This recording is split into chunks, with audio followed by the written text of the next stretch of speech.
আজি মহাশিৱৰাত্ৰি আৰু বাউৰীটিকাৰ মহাভৈৰৱ মহাদেৱ মন্দিৰত আপুনি সমগ্ৰ ব্যৱস্থাপক তথা ইয়াৰ পূজাৰী হিচাপে আপুনি সেৱা আগবঢ়াইছে আৰু কি ক'ব আজি শিৱৰাত্ৰিৰ দিনটো? আজি আচলতে হিন্দুসকলৰ বাবে সনাতনী পৰম্পৰাত যিসকলে বিশ্বাসী তেওঁলোকৰ কাৰণে এটা অতি ডাঙৰ দিন মহাশিৱৰাত্ৰি। আচলতে আজিৰ দিনতকৈ ৰাতিৰ গুৰুত্ব বেছি। এই মহাকাল ভৈৰৱ মন্দিৰত ষষ্ঠ বাৰ্ষিক মহাশিৱৰাত্ৰিৰ আয়োজন কৰা হৈছে। এক খুব সুন্দৰ নৈসৰ্গিক পৰিৱেশত প্ৰাকৃতিক পৰিৱেশৰ মাজত ইয়াত মহাদেৱ বিৰাজমান মহাকাল ভৈৰৱ নামেৰে পূজা কৰা হয়। ছবছৰত যথেষ্ট সংখ্যক ভক্তৰ সমাগম হোৱা দেখা গৈছে।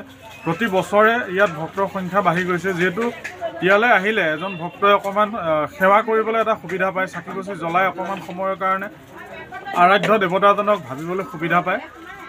গতিকে আহক সকলো ইয়ালৈ মহাকাল ভৈৰৱ মন্দিৰলৈ, খনিকৰ বাউৰীটিকাত অৱস্থিত এই মন্দিৰ। আৰু এটা অনুৰোধ আছে যে আজিৰ ৰাতিটো খুব গুৰুত্বপূৰ্ণ এটা ৰাতি, যিসকলে মহাদেৱক আৰাধনা কৰে। গতিকে এই সময়খিনি যাতে ভাং খাই পেলাই অচেতন হৈ পৰি নাথাকে, নিজৰ আত্মচেতনা জাগৃত কৰিবৰ কাৰণে যাতে চেষ্টা কৰে। হয়, আৰু লগতে শিৱৰাত্ৰিৰ তাৎপৰ্য আৰু শিৱৰাত্ৰিত ভক্তসকলে শিৱৰাত্ৰিৰ ব্ৰত কেনেকৈ ধৰণে পালন কৰিব এই বিষয়ে আমাক অকণমান জনাই দিয়ক। এই শিৱৰাত্ৰিৰ ব্ৰত মানে আচলতে যিমান পাৰি সিমান অনাহাৰে উপবাসে থাকিবলৈ চেষ্টা কৰিব লাগে। কোনো ভক্তই যদি অকল পানী খায়ো গোটেই দিনটো আৰু ৰাতিটো পাৰ কৰিবৰ কাৰণে খুব পাৰে, খুব ভাল। নহ'লেও ফলাহাৰ কৰিব লাগে, নিৰামিষ আহাৰ গ্ৰহণ কৰিব লাগে, তেল নমৰা আহাৰ গ্ৰহণ কৰিব লাগে। আৰু আৰাধনা বা ভক্তিটো চব নিজৰ কথা। আমি কৈ আছোঁ যে ভক্তি হ'ব সম্প্ৰসাৰ, গতিকে শৈৱ মহাসংঘই ভক্তি হ'ব সম্প্ৰসাৰ এই লক্ষ্য উদ্দেশ্য আগত ৰাখি কাম কৰি আছে। গতিকে ভক্তি আৰু আৰাধনাটো সম্পূৰ্ণ নিজৰ বিষয়। কোনোবাই গাখীৰ দিলেও মহাদেৱক পাব, কোনোবাই পানী দিলেও মহাদেৱ পাব। সেইকাৰণে তেওঁক আশুতোষ বুলি কোৱা হয়।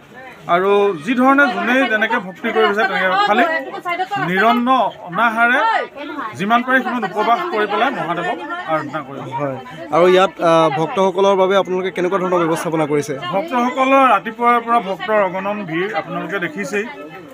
প্ৰত্যেক বছৰে ভক্তৰ সংখ্যা বাঢ়িছে, ভিৰ বাঢ়িছে। গতিকে ইয়াত তেনেকুৱা কোনো ব্যৱস্থা নাথাকে। ইয়াত স্বতঃস্ফূৰ্তভাৱে সকলোখিনি মানুহ যিসকল ভক্ত আহে সকলোৱে নিজৰ ব্যৱস্থা নিজেই কৰিলে।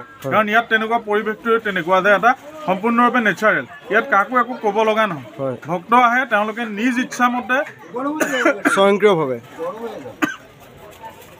কৰিলে। হয়, শ্লোক যদি আমাৰ শিৱৰাত্ৰিৰ উপলক্ষে नागेन्द्रहाराय त्रिलोचनाय भस्मांगरागाय महेश्वराय नित्याय शुद्धाय दिगंबराय तस्मै नकाराय नमः शिवाय।